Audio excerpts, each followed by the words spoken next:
धन्य हो आरती अय्यर जी, मंच में उपस्थित प्रशांत जोशी जी, अमीर जो अध्यक्ष हैं शिवाजी साम्राज्य के, जगदीश शेट्टी और मारुति अय्यर, यहाँ आए हुए इस विशाल ऑडिटोरियम में कचाकच भरे हुए गोवा के आदरणीय नागरिकों, मैं जो रिसर्जेंट हिंदुइज़्म लिखी है उसका हिंदी अनुवाद करूँगा, हिंदू पुनरुत्थान, जो दोबारा अब एक उसमें नवीनतम के साथ, जिसमें पुरानी रूढ़िवादी बातों को छोड़कर एक नया आधुनिक विचारों के साथ पुराने जो तथ्य हैं और जो ढांचा है हिंदुत्व का और हिंदू का, उसको प्रस्तुत करना, ये इसको कहते हैं। ये अब एक विषय बन गया है हमारे देश में और तेज़ी से अब ये आगे बढ़ रही है। वीर सावरकर, अरविंदो, स्वामी विवेकानंदा, इन सब लोगों ने पिछले 150 साल में इन्होंने इसके लिए योगदान किया था, परंतु वो संगठित नहीं था। और 1925 में जब डॉक्टर हेगडेवार ने राष्ट्रीय स्वयंसेवक संघ की स्थापना की, उसके बाद धीरे धीरे एक व्यापक संगठन के रूप में आज आरएसएस है। दुनिया के सबसे बड़ा वॉलंटियर ऑर्गेनाइजेशन आज उसको माना जाता है, इतनी बड़ी आरएसएस हो गई है। और इस संगठन होने के कारण अब सारे कोने कोने पर एक हिंदू चेतना जगने लग गई है। जब हम हिंदू की बात करते हैं, हम कोई एक धर्म या उपासना पद्धति की बात नहीं करते, हम एक संस्कृति की बात करते हैं। हिंदू संस्कृति जो है उसमें लगभग सारे लोग आते हैं, यानी वो जिद करके अलग हो जाएं तो अलग बात है। कई हमारे हिंदू भी अंग्रेज़ जैसे ही हैं, उनका सारा यानी आचरण अंग्रेज़ का है और उनके लिए जो भी बोलना है, कहना है, वो सब अंग्रेज़ों की नकल करके वो करते हैं। तो इससे उनको हम जरूर हिंदू तो कहेंगे ही, यानी उपासना पद्धति की दृष्टि से सनातन धर्मी या आर्य समाजी इस प्रकार से कहेंगे। लेकिन उसी समय मैं ये कहूँगा कि आज हमारी समाज को एक करने के लिए हम लोगों को प्रयास करनी चाहिए और इसीलिए थोड़ा अपनी इतिहास जाननी चाहिए। हम दुनिया के सबसे विकसित देश थे। कब तक? आज हम 2019 साल में हैं और इसके 1700 साल जब थी, उस समय माने लगभग 300 साल के पहले, हिंदुस्तान तब भी विदेश से आए हुए इस्लामिक आक्रमण के कारण हमारे देश की कई कोने पर और कई स्तर पर नुकसान हुआ, लेकिन फिर भी हम दुनिया के सबसे विकसित देश माने जाते थे। और हमारी जो खूबी थी, जो किसी और देश में नहीं थी, वो था कि हम विदेश से कितने भी आए, कितनी भी कुकर्म कर रहे और जिन्होंने किसी तरीके से भी हमारी देश की कब्जा करने की कोशिश की, पर हमारी देश हर कोने में लड़ते रही और कभी झुकी नहीं और आखिर में पराजय भी उनको किया था। मुसलमान आए थे और मोहम्मद गौरी को जो क्रीड़ा पहनाई गई थी 1190 में, उसके बाद जो कुकर्म हुए, इसका डट के विरोध हुआ था हमारे देश में कोने कोने में। आप तो शिवाजी का तो जानते ही हैं, आप मराठास की जानते हैं, पेशवा के जो योगदान थी उसकी भी जानते हैं, परंतु विजयनगरम के बारे कम लोग जानते हैं, जो कर्नाटक में यानी उत्पन्न हुआ, स्थापित हुआ। 300 साल के लिए उन्होंने राज की थी और जितनी ज़मीन अधीन थी, कर्नाटक से, तमिलनाडु से, आंध्रा से जोड़कर उड़ीसा तक जो पहुंच गई थी, वो मुग़लों से ज़्यादा इन क्षेत्र में उनकी राज चलती थी और 300 साल चली।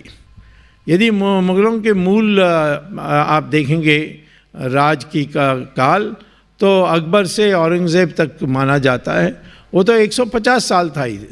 परंतु हमारी इतिहास के पुस्तक पढ़िए, उसमें एक एक अध्याय होगा, एक अकबर के लिए, एक जहांगीर के लिए, एक शाहजहां के लिए, एक औरंगज़ेब के लिए। लेकिन हमारे इतिहास के पुस्तक में बिल्कुल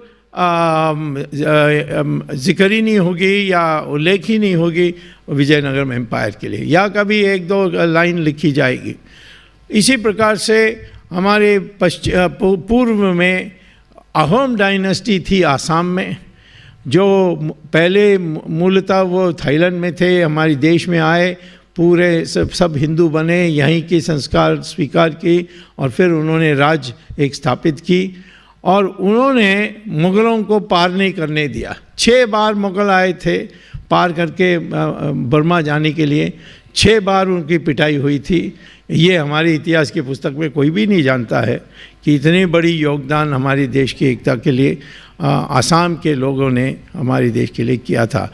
अहोम डायनेस्टी को अब हमारे नई पुस्तकें जो तैयार हो रहे हैं और स्कूल और कॉलेज में जो अनिवार्य किया गया है, उसमें हम असली इतिहास बताने की प्रयास करेंगे। इसी प्रकार से आप बहुत कम लोग गुरु गोविंद सिंह और गुरु तेग बहादुर की योगदान जानते हैं।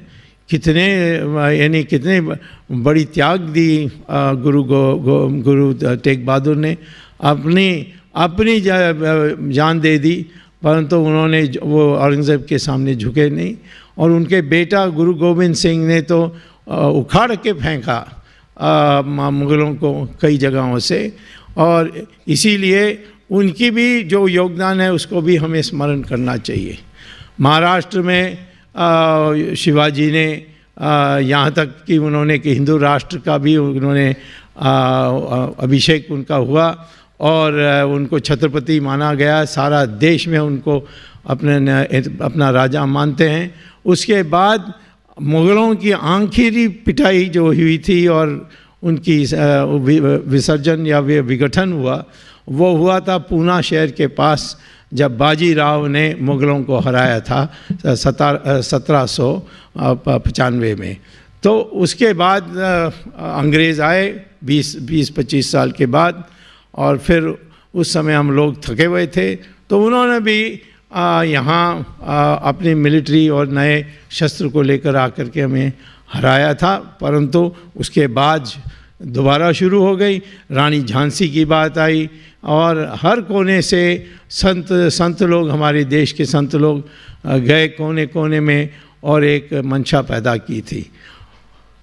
बाद में जब हमें स्वतंत्रता मिली, हम स्वतंत्र हुए, हमारी आज़ादी मिली और अपने देश ने एक नया भारत बनाई, एक गणराज्य भारत।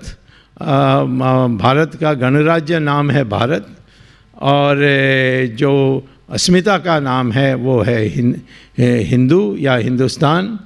और हिंदुस्तान के माने कोई अरब ने सिंधु नाम को बोल नहीं सके तो इन्होंने सिंध स नहीं कह सके तो इसीलिए उसको हिंदू कर दिया। ये जो चलती है सब, इसमें कोई आधार नहीं है। हिंदू एक संधि का शब्द है। हिमालय का ही और हिंदू सागर का इंदु, ये दोनों जोड़ करके हिंदू बनती है। इसीलिए मुग़लों के, अरबों के बहुत पहले ही चाइना लगभग 2020 साल में के पहले उनके राज्यों में हमें इंदु गो कहते थे। इंदु गो माने इंदु वो ह नहीं बोल सकते थे तो उन्होंने इंदु कहा था, और गो माने राष्ट्र। सो पहले हमें हिंदू राष्ट्र पुकारने वाले थे तो चाइनीज़। तो मैं कभी सीपीएम लोगों को कहता हूँ क्यों तुम इतने चिढ़ते हो आरएसएस से, जब तुम्हारे मालिक जो हैं चाइना में वो मुझे पहले से ही हमें हिंदू राष्ट्र कहते आए हैं। तो हमारे देश में जो उपासना पद्धति है वो अनेक रहे हैं। सनातन धर्म, फिर करते करते आर्य समाज तक, जहाँ किसी मूर्ति की पूजा नहीं करनी है, सिर्फ अग्नि की रख के पूजा करनी है, इस प्रकार से। और ये सारे जो हैं हमारे देश में जो अपने तरीके से भगवान की पूजा करने, ये हम अपना मानते थे। इसीलिए हमारी संविधान में बहुत कम लोगों को पता है, धारा 25 में क्या लिखा है। धारा 25 में लिखा है हिंदू का परिभाषा। हिंदू वो है जो मुस्लिम या क्रिश्चियन नहीं है, उसको हिंदू कहते हैं हमारे संविधान में। तो बुद्धिस्ट को हम हिंदू की जो बड़ी विशाल परिक्रमा है उसके अंदर मानते हैं। इसी प्रकार से जैनों को और सिखों को। और लेकिन जहाँ तक उपासना पद्धति है उनका बिल्कुल अलग है। और इसीलिए जो हिंदू शब्द है वो विशाल शब्द है। क्रिश्चियंस में भी आजकल एक मान्यता है। क्रिश्चियंस ये मानते हैं कि हमारा पूर्वज हिंदू है, और इसीलिए उनकी जो भावना है वो आज की जो जिहादी मंशा के जो मुसलमान हैं उससे ऐसा नहीं है। हाँ, बाहर से आने वाले लोग यहाँ हमारे देश में धर्म परिवर्तन करने चाहते हैं, परंतु वो ज़्यादा कर नहीं पाएंगे। विदेश में देख लीजिए, हिंदुस्तान और विदेशी जो हैं उनके क्या फ़र्क है। हमारे देश में 600 साल मुसलमानों ने राज की और 200 साल क्रिश्चियंस ने अप्रत्यक्ष रूप से अंग्रेज़ों के ज़रिए राज की। विदेशों में ईरान जो थी वो पहले ज़ोरोएस्ट्रियंस के थी, जो अग्नि की पूजा करते थे। उस देश पर प्रहार हुआ मुसलमानों का और उन्होंने उस देश की कब्ज़ा की, और 15 साल में जो भी उनके तरीके थे उसको उपयोग करके उन्होंने 100% ईरान को मुसलमान बना दी। जो पर्शिया थी उसका नाम ईरान बना, और बगल में इराक और मेसोपोटामिया बेबीलोन है, उस देश को उन्होंने 17 साल में 100% मुसलमान बना दी कब्ज़ा करने के बाद। और इजिप्ट को 21 साल में 100% मुसलमान बना दी कब्ज़ा करने के बाद। यूरोप को क्रिश्चियंस ने कब्ज़ा करने के बाद 50 साल में 100% क्रिश्चियन बना दी। पर हमारे देश में 600 साल मुसलमान की राज और 200 साल क्रिश्चियन की राज, फिर भी हम 80% से ज़्यादा हिंदू है।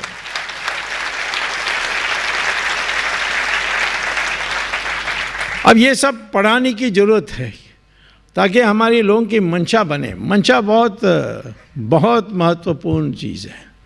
मंशा सही होनी चाहिए, हीन भावना से लिप्त नहीं होनी चाहिए। अब हम लोग समझते हैं कि हमारी संख्या इतनी है, हम इतने करोड़ लोग हैं, परंतु संख्या से यानी पर्याप्त नहीं है इस देश की रक्षा करने के लिए। एक जगह में 1000 बकरी खड़े हैं और एक शेर आएगा तो संख्या किसके पास है? बकरी के पास है। परंतु डर के मारे भागेगा बकरी, वो एक शेर से डर के भागेगा। क्यों? क्योंकि उसकी मंशा ऐसी है कि शेर को देखते ही समझता है कि मेरी अब जान जाने वाली है, तो भागने लगते हैं। वो किसी की परवाह नहीं करते कितने भीड़ में हैं। वो ये भी नहीं सोचते हैं कि इस शेर को घेर के हम लात मार के उसको ख़त्म करें, ये भी उनके पास सोचने की विचार नहीं होती। उस डर में वो भागते हैं। तो संख्या पर्याप्त नहीं है, संख्या से कुछ और ज़्यादा चाहिए। इसी प्रकार से शक्ति भी पर्याप्त नहीं है। आप सर्कस में जाएंगे तो एक पिंजरे के अंदर 5 सिंह बड़े तगड़े खूब खिला करके, सर्कस के लोगों ने उसको खिला करके तगड़े करके वो बैठे होंगे। एक दुबला पतला रिंग मास्टर आएगा, अंदर जाएगा उस पिंजरे के अंदर और दरवाज़ा बंद करके फिर हुक्म देने लगेगा इन सिंहों को कि चढ़ो ऊपर, मेज में बैठो, मुंह खोलो, और अपना गर्दन एक एक के मुंह के अंदर रखेगा। सब ताली बजाएंगे।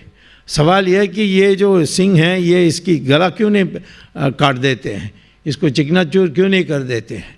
क्योंकि छोटे से जब होते हैं सर्कस में, उसको बड़ा करते करते हुक्म मानने की आदत उनमें डाल देते हैं। तो उनका मंशा में इतनी शक्ति है वो उनको पता नहीं है। हमारे देश में भी ऐसा ही हुआ है। मैं कई बार कहता हूँ कि मनमोहन सिंह बड़े पढ़े लिखे ज्ञानी व्यक्ति थे, पर प्रधानमंत्री के कुर्सी में बैठने के बाद एक दुबला पतला इटालियन से डरते थे। अब मैं पूछता था उनको कि काहे को तुम इसको तो जेल भेज सकते हो। मैं जेल भेज रहा हूँ, अभी थोड़ी देर में जाने वाली है।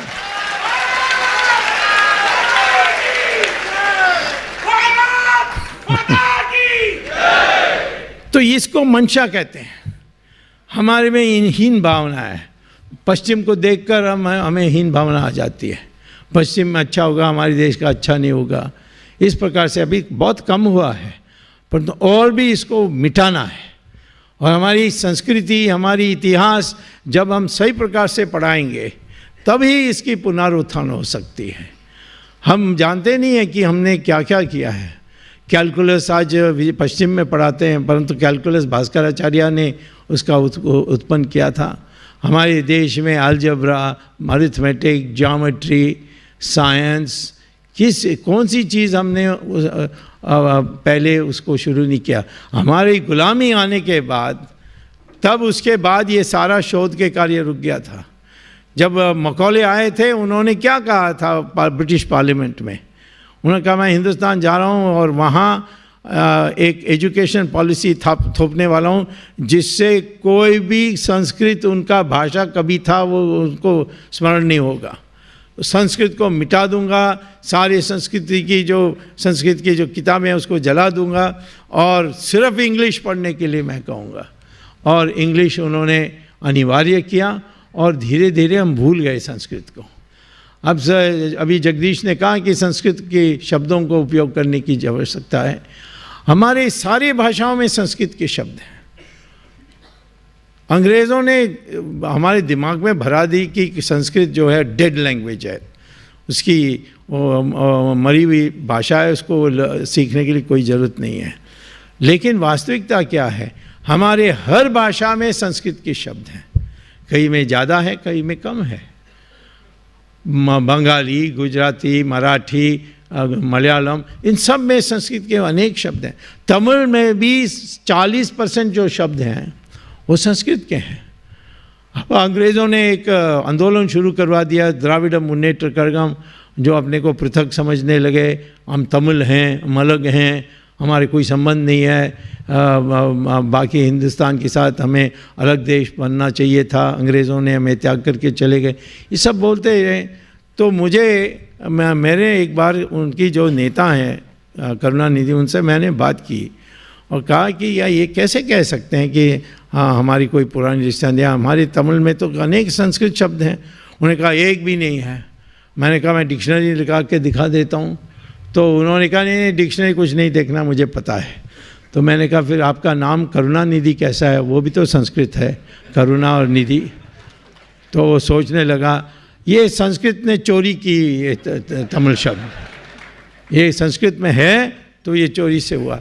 तो मैंने कहा कोई बात नहीं। अब वो सब चीज़ों की बुराई करने की उनकी आदत थी और एक पृथक मंशा तैयार करने के लिए आज हिंदी का विरोध कर रहे हैं। हिंदी में नहीं लिख सकते हो। मैंने कहा हिंदी में लिखने कैसे आपको पहचान हो सकता है? मराठी में लिखूंगा तो वैसे ही होगा, क्यों मराठी भी देवनागरी लिपि उपयोग करती है, हिंदी भी उपयोग करती है, नेपाली भी उपयोग करती है, संस्कृत तो उपयोग ही करती है।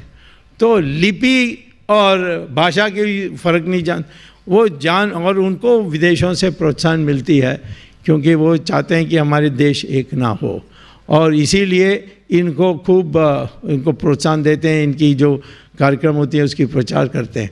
लेकिन मैं आपको कहता हूं कि हमारे देश में एक भाषा ज़रूर होनी चाहिए जो सब नहीं बोलने की आवश्यकता है, लेकिन हमारी जो मुख्य कार्य है, जो हमारे न्यायालय में जो होती है बहस, वो संस्कृत में होनी चाहिए, अभी नहीं तो 50 साल के बाद। और संस्कृत के पास सारी कुछ है और ये संविधान में भी है। संविधान में लिखा है कि हिंदी होगी हमारी लिंक लैंग्वेज, यानी जो एक प्रांत और दूसरे प्रांत के बीच में जो कम्युनिकेशन होगी या प्रसारण होगी वो संस्कृत हिंदी में होगी। लेकिन उसमें ये भी लिखा है कि हिंदी की शब्दावली ये संस्कृत से लिया जाएगा और देवनागरी में लिखी जाएगी, क्योंकि संस्कृत हिंदी में इतने उर्दू के शब्द हैं कि दक्षिण भारत को बिल्कुल कुछ समझ में नहीं आती। और यदि ये संस्कृत निष्ठ हिंदी होगी तो फिर दक्षिण में सीख लेंगे। अब तो तमिलनाडु में सारे लोग चाहते हैं, नौजवान हैं, कि हमारी नौकरी के लिए, हमें देश भर को घूमने के लिए हिंदी जानना आवश्यक है। सब जगह में हिंदी समझ में आ रही है। तो और समझ में कितना दूर हो गया। अब तो कर्नाटक में बीजापुर में चले जाइए हिंदी बोलते हैं, गुलबर्गा में जाइए वहाँ हिंदी बोलते हैं, तेलंगाना में हैदराबाद का तो हिंदी सेकंड लैंग्वेज है। हिंदी तो सब जगह में है आज और वो फैल रही है। और धीरे धीरे उसमें संस्कृत शब्द करते करते एक दिन वो हिंदी जो है वो संस्कृति बन जाएगी। ये हमारी लक्ष्य है और होना चाहिए, तब ही हमारे देश में जो हिंदू पुनरुत्थान है पूरा होगी। तो इस प्रकार से अनेक चीज़ और भी करनी है। हमारे देश में इतने मंदिरों को तोड़े गए थे, अब इन सब को हमें दोबारा सोचना पड़ेगा कि किन इन मंदिरों से कौन से मंदिर हैं जिसको हमें दोबारा पुनर्गठन करनी होगी या पुनर्स्थापित करनी होगी।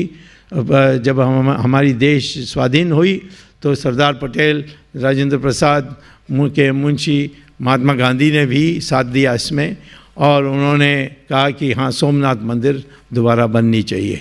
कई बार बनी, कई बार गजनी आकर तोड़ कर गए, तो फिर आखिर में अब तो स्वाधीन हो गए तो सोमनाथ मंदिर बननी चाहिए। परंतु